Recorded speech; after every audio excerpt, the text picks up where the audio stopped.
सारे स्टूडेंट्स इस लड़के का काफ़ी मजाक उड़ाते थे, पर उन्हें क्या पता था कि ये लड़का ना ही सिर्फ क्लास की सबसे खूबसूरत लड़की के साथ दोस्ती करेगा, बल्कि उसके साथ वर्कआउट भी कर लेगा। कहानी की शुरुआत होती है एक लड़के तोमोहिको के साथ, जिसको एक लड़की अयासे उसका की चेन वापस पकड़ा रही होती है, जो कि उसने नीचे गिरा दिया होता है।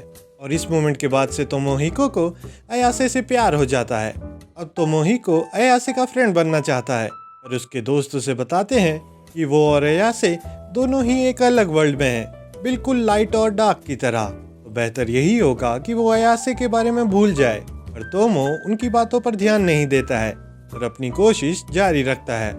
घर जाके तोमो सबसे पहले लड़की सेट करने के तरीके ढूंढने लग जाता है, जिसमें पहला तरीका होता है कि लड़कियों को अच्छे हेयर स्टाइल वाले बॉयज ज़्यादा पसंद आते हैं, जिसकी वजह से तोमो अपना हेयर स्टाइल बिल्कुल चेंज करके अगले दिन स्कूल पहुंच जाता है। और उसके हेयर स्टाइल की वजह से बाकी सब स्टूडेंट्स उसका मजाक उड़ा रहे होते हैं, जिसकी वजह से तोमो को खुद के हेयर स्टाइल पर डाउट होता है। और तभी अयासे तोमो को अपने पास बुलाती है और उसका नाम पूछती है। और जब तोमो अपना नाम तोमोहिको सुजुकी बताता है, तो तब अयासे कहती है कि आज से मैं तुम्हें चोमो कहकर बुलाऊंगी।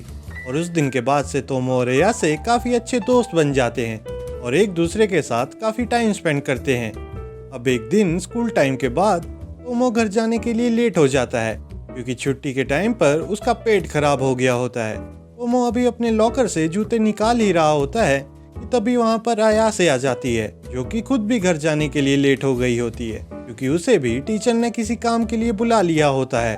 अयासे की फ्रेंड्स ने उसे हैंग आउट करने के लिए कैरोके बुलाया होता है, पर अयासे का जाने का मन नहीं होता है, क्योंकि वो सब चीज़ें उसे काफ़ी बोर कर देती हैं।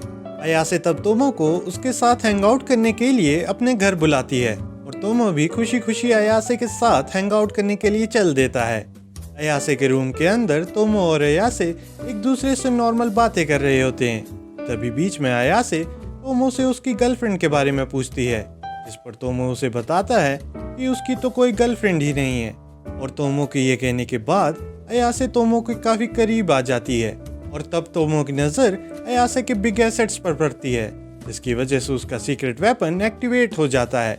अयासे जब तोमो के सीक्रेट वेपन को एक्टिवेट होते देखती है, तो वो तोमो से कहती है कि क्या तुम कुछ फन करना चाहोगे। और ये कहने के बाद अयासे तोमो के वेपन को एक बढ़िया मसाज देती है, जिसकी वजह से तोमो अपने वेपन को कंट्रोल नहीं कर पाता है और अपनी प्रोटीन बुलेट्स फायर कर देता है। तोमो इतनी ज़्यादा प्रोटीन बुलेट्स फायर करता है कि वो सारा प्रोटीन अयासे के ऊपर गिर जाता है। पर इस सब के बाद भी अयासे वर्कआउट को नहीं रोकती है और तोमो के साथ वर्कआउट में ही लगी रहती है। और इस सब के बाद भी तोमो का वेपन एक और टेस्टिंग के लिए बिल्कुल तैयार होता है, और फिर अयासे तोमो के साथ वर्कआउट सेशन की शुरुआत कर देती है। और तोमो खुद को ज़्यादा कंट्रोल नहीं कर पाता है, जिसकी वजह से वो बार बार अपनी बुलेट्स फायर करता रहता है। और इस सब के बाद भी अयासे वर्कआउट को नहीं रोकती है और तोमो के साथ वर्कआउट में लगी रहती है। वर्कआउट के बीच में तोमो अपनी उंगलियां अयासे के अनएक्सप्लोर्ड रूम में डाल देता है, जिसे अयासे बिल्कुल भी एक्सपेक्ट नहीं कर रही होती है। और इस सरप्राइज की वजह से उसे काफ़ी मज़ा भी आता है, जिसकी वजह से वो पूरी तरह से एग्जॉस्ट हो जाती है। अयासे तब तोमो से कहती है कि ये वाला रूम हम अगली बार एक्सप्लोर करेंगे। और फिर तोमो और अयासे वापस से वर्कआउट सेशन में लग जाते हैं। वर्कआउट सेशन के बाद तोमो अपनी फीलिंग्स अयासे को बताता है और उससे पूछता है कि क्या वो उसको डेट करेगी, जिस पर अयासे उसे सीधा कह देती है कि बिल्कुल भी नहीं।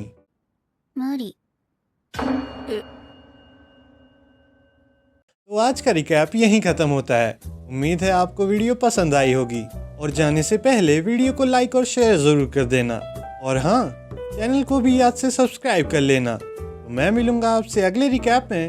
Till then take care.